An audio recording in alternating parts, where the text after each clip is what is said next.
Next మనకి important question ఏదైనా ఉంది అంటే ఎగ్జామినేషన్ పాయింట్ ఆఫ్ వ్యూలో, that is explain the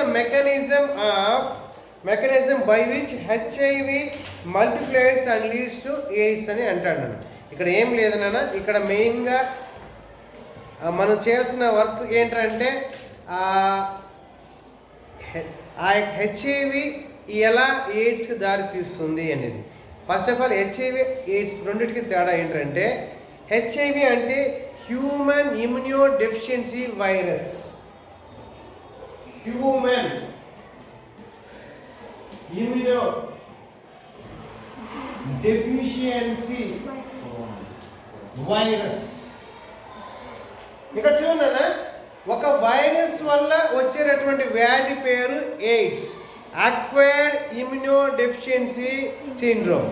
acquired అంటే పొందినటువంటి, ఇమ్యూనో అంటే రోగ నిరోధక, డెఫిషియన్సీ కోల్పోయినటువంటి, సిండ్రమ్ అంటే లక్షణాలు. అంటే ఒక వైరస్ వల్ల ఒక మనిషికి వాడి శరీరంలో రోగ నిరోధక శక్తి కోల్పోవడం వల్ల వాడిలో బయటపడినటువంటి లక్షణాలు. సిండ్రోమ్స్ అంటే లక్షణాలు. అంటే HIV human immuno deficiency virus. ఎందుకు ఈ పేరు పెట్టారంటే, ఈ వైరస్ శరీరంలో ఎంటర్ అవ్వగానే మన బాడీలో ఉండే, బ్లడ్లో ఉండే టీ సెల్స్ని ఇది ఇన్ఫెక్ట్ చేసి దాన్నే చంపేస్తుంది లేదా డ్యామేజ్ చేస్తుంది. అంటే మన శరీరంలో రోగ నిరోధక శక్తికి మూల కారణమైనటువంటి ఆ యొక్క ఇమ్యూనిటీ సెల్స్ అయినటువంటి టీ సెల్స్ కానీ మ్యాక్రోఫేజెస్ కానీ వాటిని ఏం చేస్తుందంటే చంపేస్తుంది. అలా మన రోగ నిరోధక శక్తిని చంపేయడం వల్ల మనకి రోగాలు పాలవుతాము. దాన్నే అక్వైర్డ్ పొందినటువంటి ఇమ్యూనో డెఫిషియన్సీ వైరస్ సిండ్రోమ్ అంటే లక్షణాలు. ఇది 1981లో యుఎస్ఏలో మొట్టమొదటిసారిగా వచ్చింది. దాన్ని మన యొక్క centre for disease control USA వాళ్ళు 1981లో దీన్ని ఐడెంటిఫై చేశారు. దాదాపు 30 yearsలో దాదాపు 25 millions of people were died. 25 millions of people were died. దీంట్లో మెయిన్గా ఇక్కడ ఏంటంటే, ఈ ఎయిడ్స్లో ముఖ్యమైనది ఏంటంటే, ఇంతవరకు దీనికి వ్యాక్సిన్ రాలేదు. కరోనాకి వితిన్ 1.5 yearలో ఒక వ్యాక్సిన్ వచ్చింది, ఎయిడ్స్కి వ్యాక్సిన్ రాలేదు. అది ఎందుకు ఇది అయిన తర్వాత మీకు చెప్తాను, అది మెయిన్ గుర్తుపెట్టుకోండి. నెక్స్ట్ రెండోది, ఇక్కడ మనకి ఎగ్జామ్ పాయింట్ ఆఫ్ వ్యూలో ఇట్ ఈస్ ఎ నాన్ కన్జీనియల్. అంటే ఆ యొక్క తల్లి నుంచి ఏదో ఒక హార్మోన్స్ లోపం వల్ల కావచ్చు, లేదా ఎన్విరాన్మెంటల్ ఫ్యాక్టర్ వచ్చే వ్యాధి కాదు. It is purely due to unrelated sex అంటారు. Next transmission transfusion of infected blood. అంటే ఎవరికైతే ఎయిడ్స్ ఉందో వాళ్ళ బ్లడ్ని తీసుకొచ్చి హెల్తీగా ఉన్నటువంటి బ్లడ్కి హెల్తీగా ఉన్నటువంటిది. తర్వాత షేరింగ్ ఆఫ్ నీడిల్స్ ఒకరికి యూజ్ చేసినటువంటి నీడిల్స్ ఇంకొకరికి వాడుకున్నట్టయితే ఆ ఎయిడ్స్ వైరస్ అనేది వీడికి వస్తుంది. ఇది కామన్గా, అంటే ఈ వ్యాధి ఒకరి నుంచి ఒకరికి ఎలా వెళ్తుంది అంటే, సో అన్రిలేటెడ్ సెక్స్ తప్పు చేయడం వల్ల. సో ఎవరికైతే ఎయిడ్స్ ఉందో దీంట్లో ఒక పాయింట్ మీరు నోట్ చేసుకోమంటున్నారు చాలా, mere contacts won't spread AIDS. Mere contact అంటే సోషల్గా మనం షేక్ హ్యాండ్ ఇచ్చుకున్నా, పక్కన కూర్చున్నంత మాత్రాన ఎయిడ్స్ ఒకరి నుంచి ఒకరికి స్ప్రెడ్ అవ్వదు. మన కరోనా అలా కాదు, పక్కన కూర్చున్నా, షేక్ హ్యాండ్ తీసుకున్నా, వాడి దగ్గరికి వచ్చి మాట్లాడినా మనకు స్ప్రెడ్ అవుతుంది. బట్ ఎయిడ్స్ అనేది అలా స్ప్రెడ్ కాదు. It spreads only due to unrelated sex, transmission of infected blood, లేదా using of sharing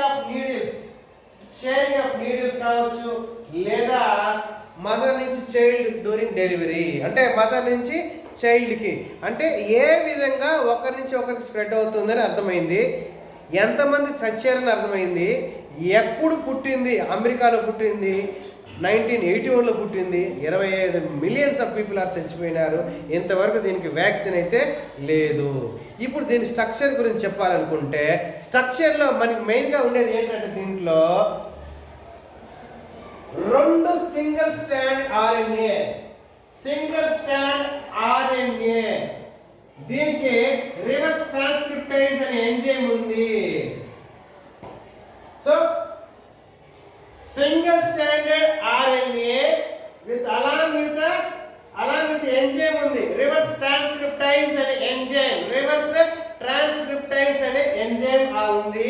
it is covered by protein layer. దీని చుట్టూ ఒక ప్రోటీన్ లేయర్ ఉంది. ఆ ప్రోటీన్ లేయర్ తర్వాత లిపిడ్ లేయర్ ఉంది. ఆ లిపిడ్ లేయర్ మధ్యలో అక్కడక్కడ గ్లైకోప్రోటీన్ 120, గ్లైకోప్రోటీన్ 41 ఇవి ఉన్నాయి. This is about structure. అంతకుమించి మనకేం లేదు. మనకి HIV స్ట్రక్చర్ లో ఏంటంటే it contains 2 single standard RNA along with reverse transcriptase అనే ఎంజైమ్ ఉంది. సెకండ్ పాయింట్ ఇది. Third point, it is encircled organs covered by proteinaceous layer. ఆ తర్వాత దిస్ ప్రోటీనియస్ లేయర్ ఫాలోడ్ ఇంకొక లేయర్ ఉంది, that is lipid layer.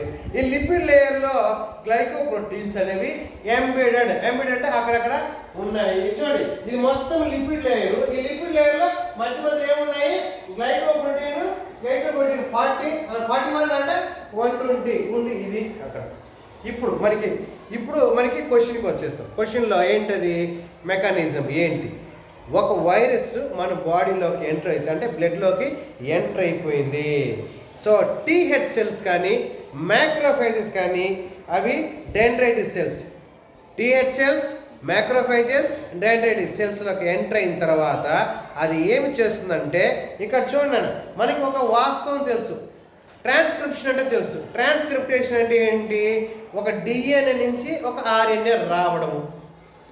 Transcription అంటే ఒక DNA నుంచి RNA రావడము. ఇక్కడ ఇదేం చేస్తుందంటే, ఒక వైరస్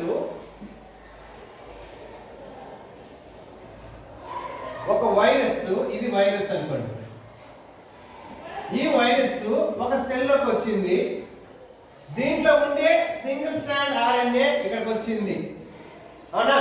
ఈ సింగిల్ స్ట్రాండ్ RNA ఏం చేస్తుందంటే రివర్స్ ట్రాన్స్క్రిప్టైజ్, అంటే ఒక్క వైరస్ కాస్త ఒక వైరస్ ఉంది కదా, ఒక వైరస్ ఇది ఏం చేస్తుందంటే, అంటే single strand RNA with help of reverse transcriptase enzyme, reverse transcriptase అనే ఎంజైమ్ వల్ల ఇది ఏం చేస్తుందంటే ఒక DNA స్ట్రాండ్ ని తయారు చేస్తుంది. అంటే ఒక RNA నుంచి ఒక DNA రావడం జరుగుతుంది. అంటే ఇక్కడ చూడండి, ఇది సింగిల్ స్ట్రాండ్ RNA. దీంట్లో నుంచి ఏమొచ్చింది? ఒక DNA వచ్చింది. DNA వచ్చిన తర్వాత మళ్ళా రివర్స్ ట్రాన్స్క్రిప్టేషన్ ద్వారా దీనికి కాంప్లిమెంటరీగా ఇంకొక DNA వస్తుంది. అప్పుడు ఏమైపోతుంది? 2 DNAలు వచ్చింది. నార్మల్ DNA స్ట్రక్చర్ లాగా ఏర్పడిపోయింది. అంటే ఒక సింగిల్ స్టాండ్ RNA నుంచి ఒక DNA రావడం, దాన్ని రివర్స్ ట్రాన్స్క్రిప్టేజ్ రావడం. ఒక DNA వచ్చింది, ఒక స్టాండ్ DNA, ఇంకొక స్టాండ్, దానికి కాంప్లిమెంటరీగా ఇంకొక DNA వచ్చింది. ఇప్పుడు ఎన్ని ఉన్నాయి? DNA డబుల్ హెలిక్స్ స్ట్రక్చర్ లాగా. అంటే ఇక్కడ చూడండి, S అంటే సింగిల్ స్టాండర్డ్ RNA నుంచి ఒక DNA వచ్చింది. ఈ DNA కి కాంప్లిమెంటరీగా ఇంకొక DNA ఏర్పడింది. ఈ DNA ఇప్పుడు 2 ఉన్నాయి. ఇప్పుడు ఏర్పడినటువంటి ఈ యొక్క DNA వైరస్ లోనే ఒక ప్రోటీన్ ఉంది, ఇంటర్గేస్ అనే ఎంజైమ్.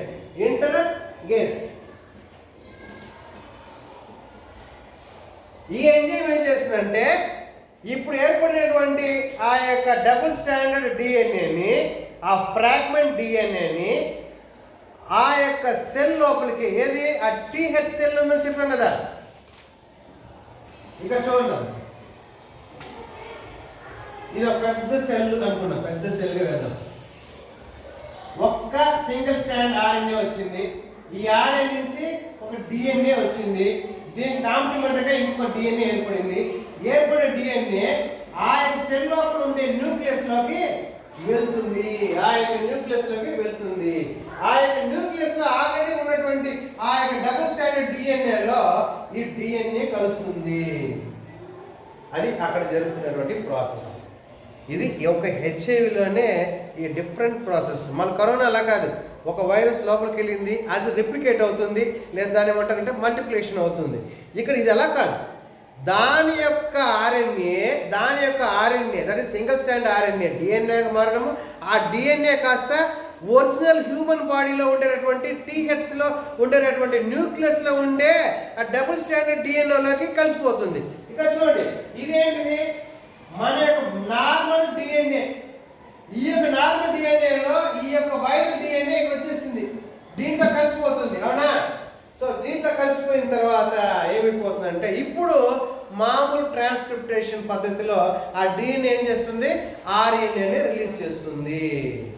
ఎప్పుడైతే ఆర్ఎన్ఏ రిలీజ్ అవుతుందో అది బయటకు వస్తుంది, అదే ఏంగా మారుతుందంటే వైరల్ ప్రోటీన్గా మారుతుంది. వైరల్ అక్కడ ఏర్పడినటువంటి అన్ని, ఇక్కడ చూడండి, ఇక్కడ ఏం చూడండి, ఎస్ఆర్ఎన్ఏ సింగిల్ స్ట్రాండ్ ఆర్ఎన్ఏ ఒక డిఎన్ఏని ప్రొడ్యూస్ చేస్తుంది. ఆ డిఎన్ఏ నుంచి డబుల్ స్టాండర్డ్ డిఎన్ఏ వచ్చింది. ఈ double standard DNA mother DNA మన శరీరంలో ఉన్నటువంటి ఒరిజినల్ జీనోమ్ అంటమా, ఒరిజినల్ డిఎన్ఏతో కలిసింది. ఒరిజినల్ డిఎన్ఏ నుంచి ఏమొచ్చింది, ఆర్ఎన్ఏ బయటకు వస్తుంది. ఈ ఆర్ఎన్ఏ బయటకు వచ్చిన తర్వాత అదేమొస్తుందంటే వైరల్ ప్రోటీన్గా మారుతుంది. Is right. సో అలా ఈ వైరల్ అంటే ఆ యొక్క వైరస్ సంబంధించినటువంటి పార్టికల్స్ అన్నీ కూడా కలిసి లాస్ట్కి ఏమవుతుందంటే వైరస్ ఏర్పడుతుంది. ఇక్కడ చూడండి, ఒక్క TH4 సెల్స్లోనే అనేకమైనటువంటి వైరల్ పార్టికల్స్ బయటకు వస్తుంది. అంతే కదా. ఈ డిఎన్ఏ ఏం చేస్తుంది, ఆ వైరల్ డిఎన్ఏని కంబైన్ చేసుకునేసింది, కంబైన్ అయిపోయింది. దీని నుంచి ఆర్ఎన్ఏ వస్తుంది. ఒక ఆర్ఎన్ఏ వస్తుందంటే కాదు, అనేకమైనటువంటి ఆర్ఎన్ఏ వస్తుంది. ఆర్ఎన్ఏ బయటకు వచ్చేటప్పుడు అంతా ఏం ప్రోటీన్ వస్తుంది, viral protein, that is virus బయటకు వస్తుంది. ఒక్క TH నుంచి అనేకమైనటువంటి వైరసెస్ బయటకు వస్తుంది. దాన్ని ఏమంటారంటే హెచ్ఐవి జనరేటింగ్ ఫ్యాక్టరీస్ అంటారు.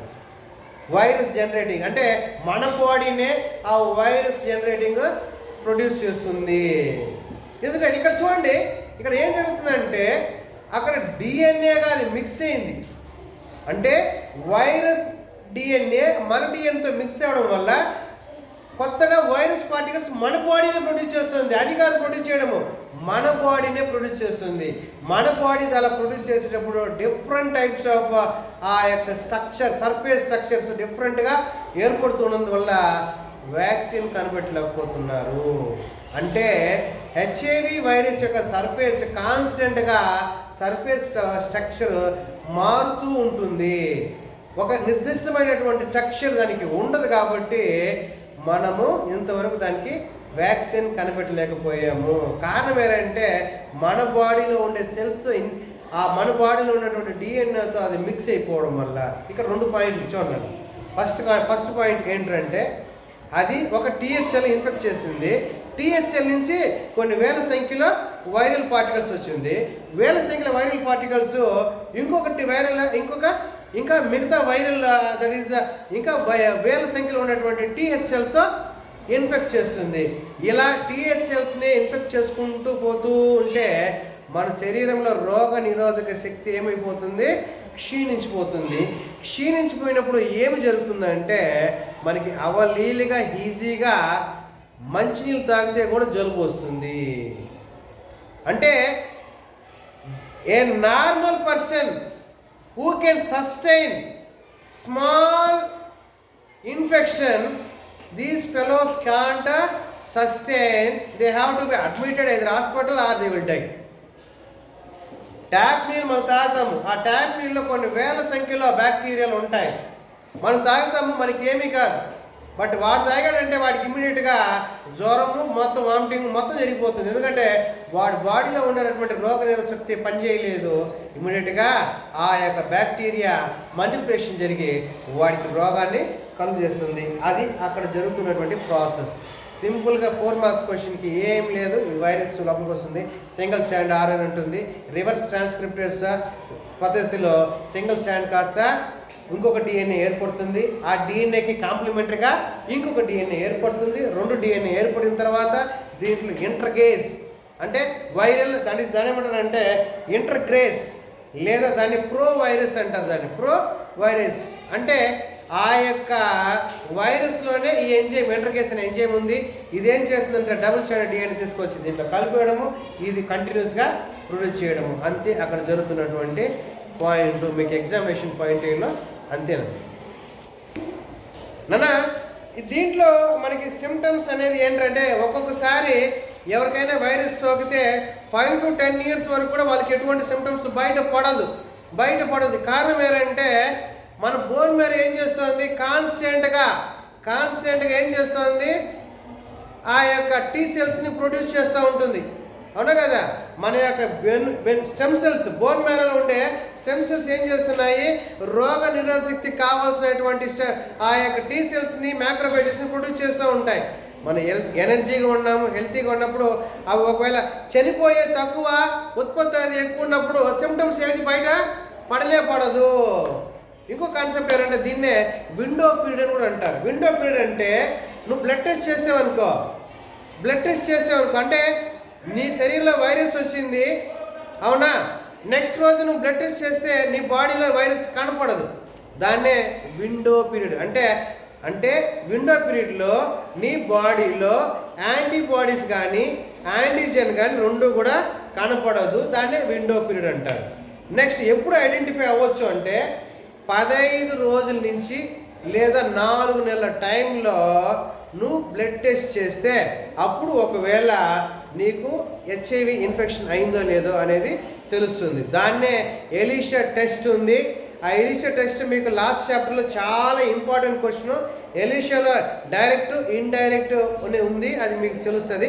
కాన్సెప్ట్ ఏంటంటే ఎలీషా అనేది ప్రిలిమినరీ, దాంట్లో పాజిటివ్ వస్తే ఉన్నట్టు కాదు, నెగిటివ్ వస్తే లేనట్టు కాదు. ఎలీషా అనేది ఏంటంటే జస్ట్ ఒక స్క్రీనింగ్ కన్ఫర్మేషన్కి వెస్టర్న్ టెస్ట్ అని, బ్లస్టర్న్ టెస్ట్ ఉంది. వెస్టర్న్ ఇక్కడ చూడండి, విండో పీరియడ్ అంటే ఆ టైంలో బ్లడ్ టెస్ట్ చేసినా కూడా ఒకవేళ నీకు ఇన్ఫెక్షన్ అయినా అది నీకు కనపడదు.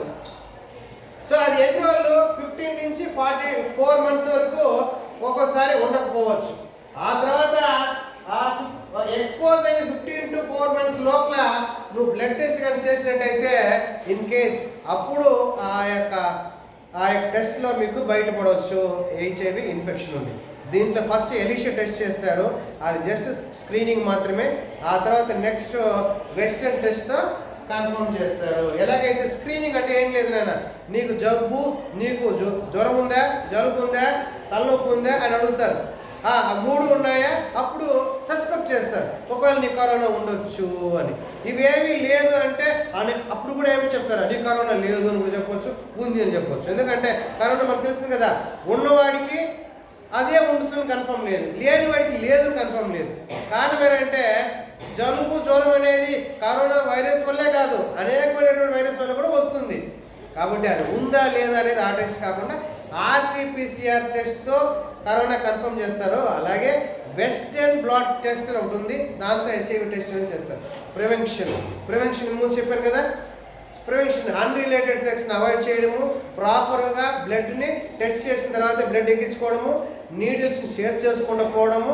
ఏ స్త్రీ అయితే డెలివరీ చేస్తుందో ఆ స్త్రీకి ముందుగానే corona that is HIV test చేయడము.